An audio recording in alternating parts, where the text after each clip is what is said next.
పచ్చదనం పరిశుభ్రత కార్యక్రమాల్లో ప్రతి ఒక్కరూ భాగస్వామ్యం కావాలని రాష్ట్ర మంత్రి ఎన్ఎండి ఫరూక్ పిలుపునిచ్చారు.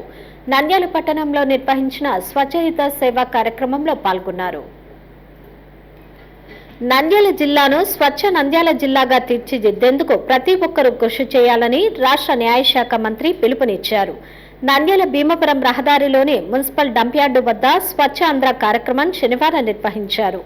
ముఖ్య అతిథులుగా రాష్ట్ర మంత్రి ఎన్ఎండి ఫరూక్, నంద్యాల జిల్లా కలెక్టర్ రాజకుమారి పాల్గొన్నారు.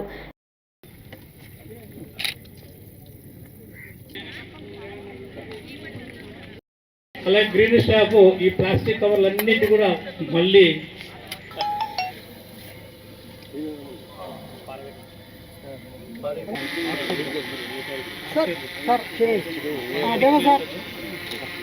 నంద్యాల జిల్లాను స్వచ్ఛాంధ్ర జిల్లాగా మార్చాలని, అందుకు ప్రతి ఒక్కరూ కృషి చేయాలని కోరారు.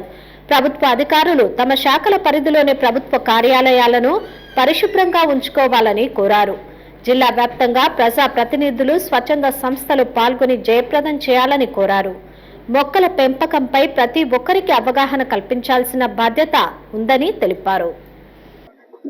మనం రాష్ట్రంలోనే ఇప్పుడు మొదలు పెట్టాం. అదే స్కీమ్ ఇప్పుడు స్వచ్ఛ భారత్ గా మనం ఈ రోజు అందులో ఇన్వాల్వ్. ఆ రోజు క్లీన్ అండ్ గ్రీన్ కార్యక్రమం ఎన్నో కార్యక్రమం చేసాం. మున్సిపాలిటీ ఎదురుగా అంతా చెట్లు నాటుతుంది, ఒక చెట్టు లేదు. మున్సిపాలిటీ లోపల నాటుతుంది, అన్ని గవర్నమెంట్ ఆఫీసర్స్ నాటుతుంది. ప్రతి 3వ శనివారం వచ్చినప్పుడంతా నాడుతూనే ఉంటాం. దాన్ని పరిరక్షించుకోవాల్సిన బాధ్యత ఎవరిది? ప్రజలది, ఆ చుట్టుపక్కల ఉండే నివాసయోగులది. ఎన్ని రియల్ ఎస్టేట్స్ చుట్టుపక్కల, నంద్యాల చుట్టుపక్కల ఎక్కడ ఎవడన్నా చెట్లు వేసినాడా? రియల్ ఎస్టేట్ వేసినాడు మనకు డ్రైన్స్ వేయాలా, వేయాలి కదా, రోడ్స్ వేయాలా, ఓహెచ్ఆర్స్ కట్టేయాలా, చెట్లు వేసేయాలా. అది వేయడం జరుగుతూ ఉందా? కొత్త చట్టం తీసుకొచ్చి వస్తున్నారు. నిన్న బిల్లు కూడా పాస్ అయింది. కొత్త చట్టం ప్రకారం ఏం చేయకుండా పుట్టి పారేసి డోంట్ కేర్. మనం నువ్వు డిలే చేసినా, నేను డిలే చేసినా ఏదో నీకు నాకు ఏదో ఇంట్రెస్ట్ ఉంటుంది. ఒకసారి పగలు కొడితే కానీ తెలియదు. పట్టణ ప్రజలు చెత్తను రోడ్లపై వేయరాదని, వాహనదారులకు అందించాల్సిన బాధ్యత మహిళలపై ఉందని పేర్కొన్నారు. ప్లాస్టిక్ వాడకాన్ని పూర్తిగా నిషేధించాలని, ప్లాస్టిక్ కవర్లు వినియోగిస్తే జరిమానాలు విధిస్తున్నట్లు అధికారులు పేర్కొన్నారు. జిల్లా వ్యాప్తంగా 529 ప్రాంతాల్లో మొక్కలు నాటే కార్యక్రమాన్ని చేపట్టినట్లు తెలిపారు. నంద్యాల పట్టణంలో కుక్కల వల్ల ఎటువంటి ఇబ్బంది కలగకుండా చర్యలు తీసుకుంటున్నట్లు పేర్కొన్నారు. కార్యక్రమంలో పాల్గొన్న ప్రజలతో, అధికారులతో స్వచ్ఛంద ప్రతిజ్ఞ చేయించారు. కార్యక్రమంలో మున్సిపల్ చైర్పర్సన్ మాబునిసా పలువురు పాల్గొన్నారు.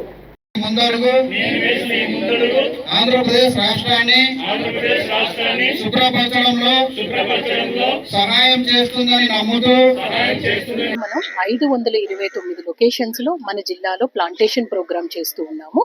అలాగే individual household compost pits, ఎవరి ఇంటి వెనుక భాగంలో వాళ్ళే 3 feet డెప్త్ తో పిట్ తీసుకొని వాళ్ళ తడి చెత్తని కంపోస్ట్ గా తయారు చేసి మొక్కలకి ఎరువుగా ఉపయోగించుకోవడానికి, లేదు అంటే కిచెన్ గార్డెన్స్ లో ఉపయోగించుకోవడానికి, టెర్రస్ గార్డెనింగ్ లో ఉపయోగించుకోవడానికి ఈరోజు 25,000 పిట్స్ డ్రైవ్ అన్నది కూడా ఈరోజు మనం టేకప్ చేస్తూ ఉన్నాము. అలాగే నంద్యాలలో మనకి మున్సిపల్లో 17 ఎకరాల డంప్ యార్డ్ ఉంది. ఇందులో ఫ్రంట్ పోర్షన్ లో ఉన్న 6 ఎకరాలని మనం క్లీన్ చేయడం జరిగింది. ఫర్దర్ మళ్ళీ ఫ్రెష్ డంప్ ఇందులో వేయకుండా ఈ ప్రాంతంలో 500 మొక్కలు నాటే కార్యక్రమాన్ని మనం ఈరోజు చేపట్టాం. అనంతరం డంపింగ్ యార్డులో నూతనంగా ఏర్పాటు చేసిన కోకోనట్ షెడ్ యంత్రాలని ప్రారంభించారు. ఈ యంత్రం ద్వారా కొబ్బరి బోండాలను చిన్న చిన్న ముక్కలు చేసి ఎరువుగా తయారు చేయడానికి వినియోగపడుతుంది.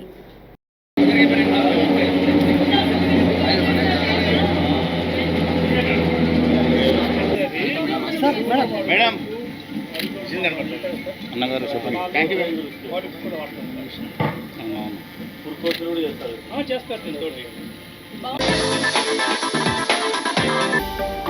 హలో అండి, నేను మీకు Rakshitha. Please do subscribe to Nandyal communications.